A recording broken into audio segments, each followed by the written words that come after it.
Wali Kota Palembang Ratu Dewa beserta jajarannya meninjau langsung pemindahan dan regrouping atau penerapan sistem kantor terpadu tahap pertama sejumlah organisasi perangkat daerah pemerintah Kota Palembang di Mall Pelayanan Publik Jakabaring.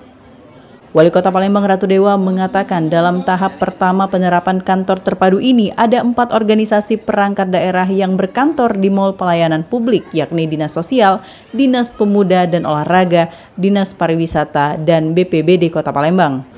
Meski begitu, pelayanan di Mall Pelayanan Publik tetap berjalan seperti biasa. Sementara DPMP-TSP yang sebelumnya berkantor di Mall Pelayanan Publik dipindahkan ke kantor bekas Dinas Pemuda dan Olahraga serta Dinas Pariwisata Kota Palembang.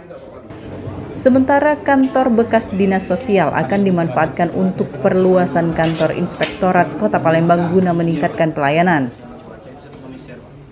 Dengan pelaksanaan sistem kantor terpadu ini, menurut Wali Kota Palembang Ratu Dewa terjadi efisiensi mulai dari peningkatan pelayanan yang lebih cepat, serta mengurangi biaya operasional seperti kebersihan, listrik, air, pemeliharaan gedung dengan nilai sekitar 10 miliar. Penghematan biaya juga terjadi efisiensi dari sisi pelayanan.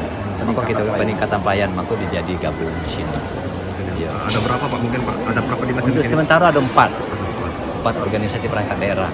Tadi sudah sampai ke Dispora, Pariwisata, terus pada penanggulangan bencana, Dinas Sosial.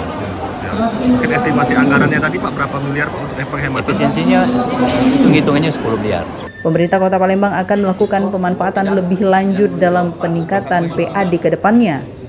Dari Palembang, Sumatera Selatan, Erwin Setiawan, iNews melaporkan.